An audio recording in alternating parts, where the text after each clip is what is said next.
Hi, Michelle. I really enjoyed your video on assessment, and you came across a couple things that I did not find in my research, so I found that to be very beneficial. I like that you started out your post with addressing the fact that online learning is not separate from traditional courses.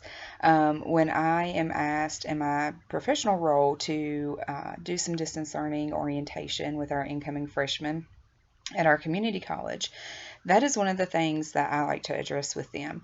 On our webpage, we have a self assessment that is oriented around is online learning for me. And it does talk about things similar to you have to be accountable and you cannot procrastinate because those are certain features that will decrease the likeliness of you being successful in the online learning. But that is not only an online learning obstacle. If you're not going to class or if you're not participating or you're not doing your homework, then that's going to affect you no matter which environment you are set in to learn. So I like that you address that. I always tell students some misconceptions in that orientation. Some misconceptions about distance learning is that it's a distance learning course is that it's easier because it's online. Or for a learner that's returning and this is their first time being oriented, they're returning to education. So it's their first time being oriented on on a college campus. I apologize. They're terrified of online learning because they think it's going to be harder because they feel like they may be out there independently trying to navigate the waters. So I really like that you addressed that.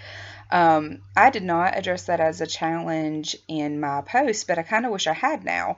The fact that you're not alone. One of the challenges in assessing is making that connection. You know, you don't have that face to face piece. I really liked your information about micro assessment. I don't think I'd heard that term, and I definitely did not come across it in my research, but I'm going to spend some time with that. I really like that you came up with that.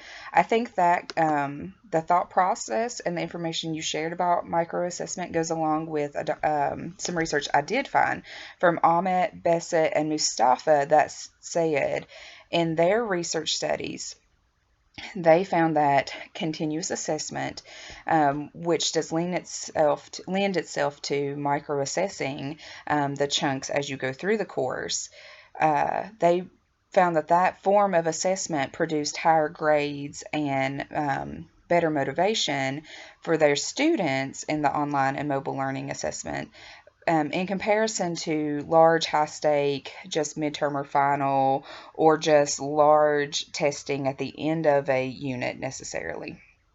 So I think that that was along the same lines. And then one of the great takeaways that I found, I think that goes back to the challenges I was just speaking about from that same research, was that they found the quickest way to change the students' learning and their actual knowledge attainment was to change their assessment systems. So I really enjoyed your post. I hope my feedback is beneficial to you, just like your post was to me. Thank you so much for your time.